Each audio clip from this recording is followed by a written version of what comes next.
Let's go. It's a Seattle Seahawks victory Sunday. I'm your host on Seahawks Today, Will Ortner, and we are celebrating all the 12s across the country because your Seattle Seahawks won this football game against the Steelers on the road, and frankly, you did it in convincing fashion.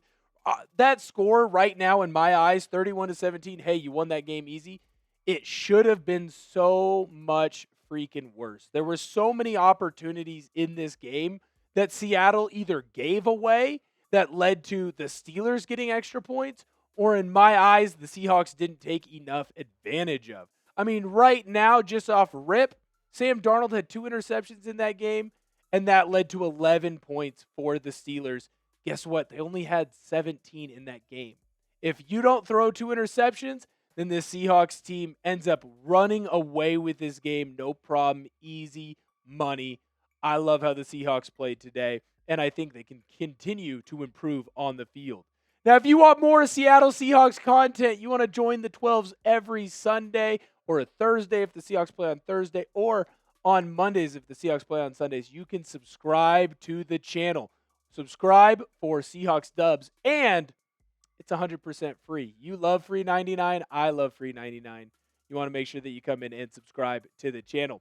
So I had a couple of takeaways from this game that I don't know everyone saw. I'm sure you found some of them, and you can reply to those in the comment section. But I was very impressed with the run game this week. It felt like against the 49ers, if Zach Charbonnet wasn't getting the ball, then the Seahawks weren't getting first downs. And in my eyes, and what I said to everyone that I could talk to, is Kenneth Walker needs to get benched. Hand up, Kenneth Walker. I apologize. I was wrong. The guy came out and absolutely balled in this game. And right now, that 8.1 rushing yard average does not give him the true credit that he deserves, because in the second half, it was 9.9. He absolutely carved up this Steelers defense, and he was able to get your run game going all by himself, which then led to an easier play-action pass game, setting up spots for your receivers to have one-on-one reactions. I, personally, when I think about this game, man, I give it a big dub because you deserve it. That's a one-game instant reaction, one-word reaction to this game. Make sure you leave that and your one-word reaction down below in the comments. Let me know, hey, was it a dub? Was it a perfection? If it was a perfection, we got to work on our perfection. But maybe you can say building. Whatever you thought, make sure you get that down in the comments, your one-word reaction for the game. I think there's still going to be some things that you need to improve upon, though. That's why it wasn't a perfect game for me. Turnovers are a problem. When you play a team like the Pittsburgh Steelers, you might be able to get away with a little bit more than most teams that you play against. You saw it against the 49ers. The fumbles came back to kill you in that game, to why you lost the game that, frankly, you probably should have won. Turnovers were a problem in this one, specifically from Sam Darnold. Now, the one interception to Jalen Ramsey, that's all his fault. It's a bad ball. Cooper Kupp is open. He's running a route towards the sideline. Put the ball near the sideline. If you throw it too far, guess what? It's an incomplete pass, not the end of the world. Instead, he throws it behind him. Jalen Ramsey makes him pay. The second interception, that's a great play by Cam Hayward. I don't know what else he could do from that. Sam Darnold, sorry, man, you just got intercepted. Those things kind of happen. Otherwise, I thought he played a really good game.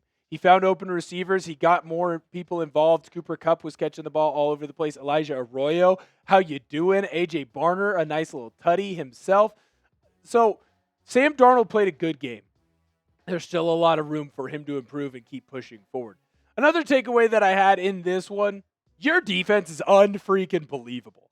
Going into this game, I was worried you're not going to have Devin Witherspoon. He's basically been the heart and soul of that defense. How are you going to be able to stop DK Metcalf? How are you going to be able to stop Calvin Austin? How are you going to be able to put players into the box and trust your defensive backs to get stops against one of the greatest of all time in Aaron Rodgers? Look at what you did to that defense. You dominated them. Dominated them. The passing for Aaron Rodgers, yeah, I know he was 20 for 35. For most of this game, he was under 50% completion. Your defensive line, DeMarcus Lawrence, Leonard Williams, Byron Murphy, they lived in the backfield in this game. I understand that Jaylen Warren started out the game hot and looked pretty good. By the end of the game, he was averaging almost under a yard a rush, it felt like. when you watch this defensive line, you knew that they had to step up. I told you all week they were going to have to step up because I knew that Nick Eamon-Warry was not going to be in this game. You know who was in this game, though? You had a great DeMarcus Lawrence, Boye Mafe, Uchenna Nwosu step up. Jaylen Warren started out well. He didn't finish the game well. You look at DeMarcus Lawrence. Look, I understand that the stats, the pure stats that we're looking at right here, not eye-popping. But what he was doing was freeing up other guys like Byron Murphy up in the middle. Derek Hall, oh my goodness. At the end of the game, I think he drove Aaron Rodgers back to Ashland, going to the darkness retreat. Byron Murphy in the middle, when you get more than one sack in a game, you're absolutely feasting. Leonard Williams, Big Cat, that guy was all over the place. And he was running down Aaron Rodgers on that last third down, in a fourth down for the Steelers that they weren't able to get through. This defense is really freaking good, and we haven't even gotten to see them at 100% healthy because you lost Nick Eamon-Warry after 4 plays last week. 4. He's going to be your starting big nickel. So when I look at this defense, it's great as it is right now. It's only going to get better. Hello! We finally have some receivers. Cooper Kupp was absent in the first game. Torrey Horton was absent in the first game. Even the tight ends were nowhere to be found. It was all Jaxon Smith-Njigba. And instead in this game, early on, first drive, Torrey Horton says, "You're going to hear who from me." Dude had his very first catch of his career. It was in the end zone, getting a nice touchdown for your Seattle Seahawks. Now, he's got to continue to get open more. We can't just have 2 catches. But that was a big-time performance from him. Cooper Kupp was everywhere. And he was filling that role that everyone thought he was going to have to begin with. He's a possession receiver. Get 7, 8, 9 yards a catch. You're not asking him to have that big play touchdown ability. He doesn't really have it. That speed's gone. But when you're out there getting nice catches, getting an easy 8, 10, 11, 12, that's always going to make this offense jump forward. Jaxon Smith-Njigba, what up? Another 100-yard receiving game. He's already over 200 on the year. Unable to get in the end zone. That catch that he had on Jalen Ramsey at the very end of the game, that deep play threat, oh my goodness. Jaxon Smith-Njigba, he was one wiggle free of getting into the end zone. This Seattle Seahawks wide receiving core, if they're going to continue to step up like this, your offense is going to be a top 10 offense in this league. That's going to get you a lot of wins.